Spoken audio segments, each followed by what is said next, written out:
নমস্কাৰ Assamese Educational Gyan চেনেলৰ সমগ্ৰ দৰ্শকক মই আপোনাক স্বাগতম জনাইছো নতুন কথাৰে নতুন এটা ভিডিঅ লৈ আজি পুনৰবাৰ আপোনালোকক স্বাগতম জনাইছো অসমীয়া খবৰ কাকতখনৰ এটি ভাল খবৰ প্ৰকাশ পাইছে ভেঞ্চাৰ স্কুলৰ টিচাৰ্ছৰ কাৰণে অৱশ্যে পাঠ্যক্ৰমৰ সন্দৰ্ভত এটি বাতৰি প্ৰকাশ পাইছে ইতিমধ্যে বিভিন্ন জনে খবৰটো গম পাইছে যি সকলে গম পোৱা নাই তেওঁলোকক উদ্দেশ্যি ভিডিঅটো প্ৰস্তুত কৰিছো আশা ৰাখিছো সেই সকলে ভিডিঅটো চাব আৰু তেওঁলোকে চাই কিছু কথা বুজিবলৈ যত্ন কৰিব বা তেওঁলোকৰ যদি এই খবৰটোৱে তেওঁলোকক উপকৃত কৰে নিশ্চয় ভাল লাগিব বা তেওঁলোকে খবৰটো পাই বিভাগীয় কৰ্তৃপক্ষ বা মন্ত্ৰী তেওঁলোকৰ কিছু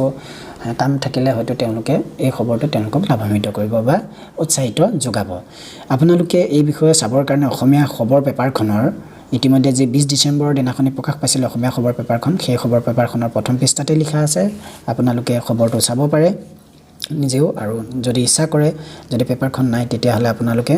মই স্ক্ৰিনত দেখুৱাই গৈছো আৰু কিছু কথা পঢ়ি শুনাবৰ কাৰণে যত্ন কৰিছো যাতে আপোনালোকৰ সুবিধা হয় আপোনালোকে এই ক্ষেত্ৰত আপোনালোকে প্ৰথম পৃষ্ঠাতে প্ৰকাশ পাইছে খবৰটো জানুৱাৰীত 13000 শিক্ষকৰ পদ পাদেশীকৰণ চৰকাৰৰ জানুৱাৰীত 13000 শিক্ষকৰ পদ পাদেশীকৰণ চৰকাৰৰ এইটো হৈছে শীৰ্ষ বাতৰি এই বাতৰিটো আপোনালোকৰ কাৰণে খুব ভাল কথা ইতিমধ্যে পৰ্যায়ক্ৰমে মাননীয় শিক্ষামন্ত্ৰী ডক্টৰ হিমন্ত বিশ্ব শৰ্মাৰ নেতৃত্বত যি পাঠ্যক্ৰমৰ কাম চলি আছে তেওঁ যিখিনি কথা কয় সেইটো বাস্তৱত পৰিণত হয় গতিকে তেওঁক আমি Assamese Education Gyan চেনেলৰ পৰা ধন্যবাদ জনাইছো আৰু পাঠ্যক্ৰমৰ লগত জড়িত সমূহ শিক্ষকে নিশ্চয় ধন্যবাদ জনাব কাৰণ তেওঁলোকৰ কাৰণে এটো এটা আশাৰ ৰেঙনি বিগত বিভিন্ন ধৰণৰ শিক্ষামন্ত্ৰী বিভিন্ন ক্ষেত্ৰত আমি দেখিবলৈ পাওঁ কিন্তু ডক্টৰ হিমন্ত বিশ্ব শৰ্মাৰ নেতৃত্বত যি কাম চলি থাকে সেইটো বাস্তৱত পৰিণত হয় গতিকে এই ক্ষেত্ৰত তেওঁ নিশ্চয় উল্লেখনীয় এতিয়া আমি মূল কথালৈ আগবাঢ়ি গৈছো তাৰ বাবে আপোনালোকে চাব লাগিব অসমীয়া খবৰ পেপাৰখন আৰু যদি নাই আপোনালোকে স্ক্ৰিনত দেখুৱাৰ নিচিনাকৈ আপোনালোকে চাব পাৰে আপোনালোকে ধৈৰ্যৰ কথাকিটা কিছু সময় শুনিলে নিশ্চয় কথাখিনি বুজিবলৈ যত্নপৰ হ'ব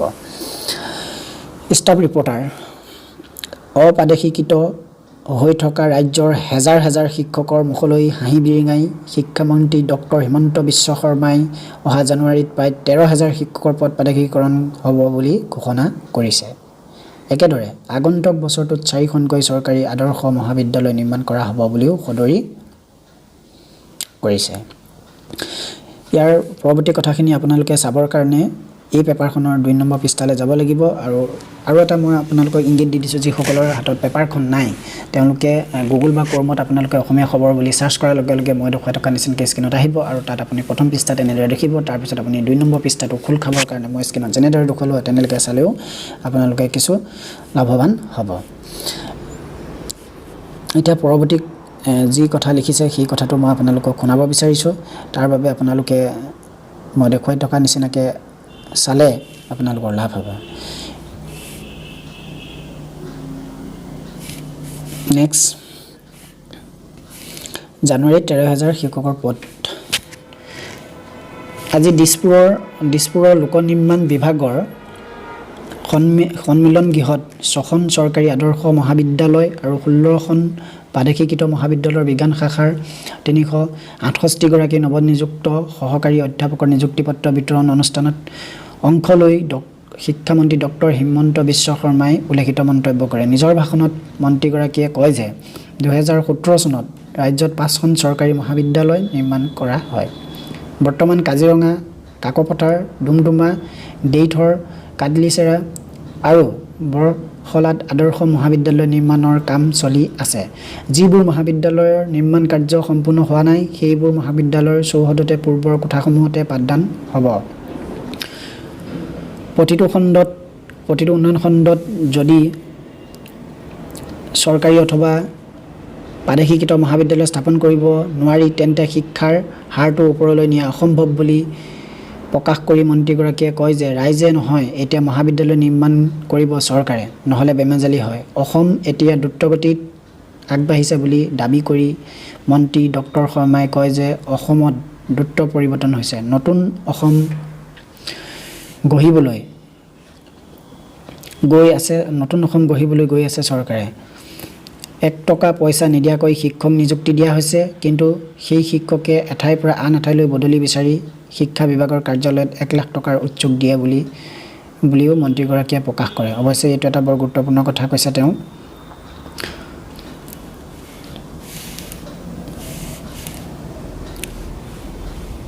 ইতিমধ্যে 1 লাখ টকাৰ কথাটো উৎসুক দিয়া বুলি তেওঁ এইটো বৰ গুৰুত্বপূৰ্ণ কথা ক'লে অৱশ্যে নৱনিযুক্ত সহকাৰী অধ্যাপকসকলক নিজৰ কৰ্তব্য সুচাৰুৰূপে পালন কৰিবলৈ আহ্বান জনাই মন্ত্ৰী ডক্টৰ শৰ্মাই কয় যে মহাবিদ্যালয়ৰ শিক্ষকৰ সমস্যা সকলো শেষ কৰি দিয়া হ'ল কিন্তু কেইজন মানে দুই এটা সমস্যা উলিয়াই সংগঠনৰ নিৰ্বাচনত বিজয়ী হ'বৰ বাবে আন্দোলন কৰে ইফালে ৰাজ্যত এতিয়া আন্দোলনো নাই বুলি মন্তব্য কৰি মন্ত্ৰীগৰাকীয়ে কয় যে ফটোবোৰ ভালকৈ চালে আন্দোলনকাৰী কেইটামানহে ওলায় 6 ঘণ্টা কোনো আন্দোলনকাৰীয়ে স্লোগান নিদিয়ে টিভিৰ কেমেৰা গলেহে আন্দোলনকাৰীয়ে স্লোগান দিয়ে বুলিও তেওঁ আন্দোলনকাৰী সংগঠনবোৰক কটাক্ষ কৰে অনুষ্ঠানত শিক্ষা বিভাগৰ ৰাজ্যিক বিভাগৰ মন্ত্ৰী ভৱেশ কলিতা শিক্ষা বিভাগৰ উপদেষ্টা ডক্টৰ মিহিৰকান্তি চৌধুৰী শিক্ষা বিভাগৰ আয়ুক্ত সচিব প্ৰীতম শইকীয়া শিক্ষা বিভাগৰ প্ৰধান সচিব বি কল্যাণ চক্ৰৱৰ্তী উচ্চ শিক্ষা সঞ্চালক গীতিমণি ফুকন ডিফু লোকসভা সমষ্টিৰ সাংসদ হৰেন সিং বে আৰু কাৰ্বি আংলং স্বায়ত্তশাসিত পৰিষদৰ মুখ্য কাৰ্যবাহী সদস্য তুলিৰাম ৰংহাং উপস্থিত থাকে অৱশ্যে এইটো হৈছে যে আমাৰ অপ্ৰাদেশিকৃত শিক্ষকসকল আছে তেওঁলোকৰ কাৰণে এই বাতৰিটো খুব গুৰুত্বপূৰ্ণ এনেধৰণৰ খা খবৰ আপোনালোকৰ বাতৰি কাকতত প্ৰকাশ পাই থকাটো আৰু ৰাজ্যৰ দৃষ্টিগোচৰ কৰাটো খুব ভাল হৈছে আৰু বিভাগীয় মন্ত্ৰী আমোলাক এই কথাবিলাক যদি অপ্ৰাদেশিকৃত শিক্ষকসকলে জনাই থাকে তেতিয়াহ'লে বিষয়টো নিশ্চয় ৰাজ্যৰ পোহৰত থাকে আৰু ৰাজ্যৰ পোহৰত থাকিলে এই বিষয়বিলাক অপ্ৰাদেশিকৃত যিবিলাক সমস্যা আছে সেই সমস্যাবিলাক কেতিয়াও হেৰাই নাযায় গতিকে এনেধৰণৰ আমাৰ প্ৰেছ মিটৰ পৰা আৰম্ভ কৰি বিভিন্ন ধৰণৰ নিউজ চেনেলৰ পৰা আৰম্ভ কৰি ইউটিউব চেনেলৰ পৰা আৰম্ভ কৰি এই কথাবিলাক যদি ৰাইজৰ মাজত প্ৰকাশ কৰি থাকে মই বিশেষকৈ অপ্ৰাদেশিকৃত শিক্ষকসকলক জনাব বিচাৰিছোঁ আপোনালোকৰ নিজৰ নিৰ্দিষ্ট দল সংগঠন আছে আপোনালোকৰ যি সাব কমিটি বা দল সংগঠন বা যিবিলাক আপোনালোকৰ কেন্দ্ৰীয় কমিটি আছে সেই সকলোবিলাকে যাতে একগোট হৈ আপোনালোকৰ সমস্যাখিনি সমাধান কৰিবৰ কাৰণে আমাৰ বিভাগীয় মন্ত্ৰী ডক্টৰ হিমন্ত বিশ্ব শৰ্মাৰ পৰা আৰম্ভ কৰি অসম চৰকাৰক যদি যোগাযোগ কৰি থাকে নিশ্চয় সমস্যাবিলাক আপোনালোকৰ পৰৱৰ্তী পৰ্যায়ত সমস্যাবিলাক সমাধান হ'ব বুলি আছামিজ এডুকেশ্যন জ্ঞান চেনেলে ক'ব বিচাৰে পৰ্যায়ক্ৰমে 2013 চনৰ পৰা অৰ্থাৎ 2012 চনৰ শেষৰ পৰা অৰ্থাৎ 2013 চনৰ প্ৰথম ভাগৰ পৰা যি প্ৰাদেশিকৰণৰ কাম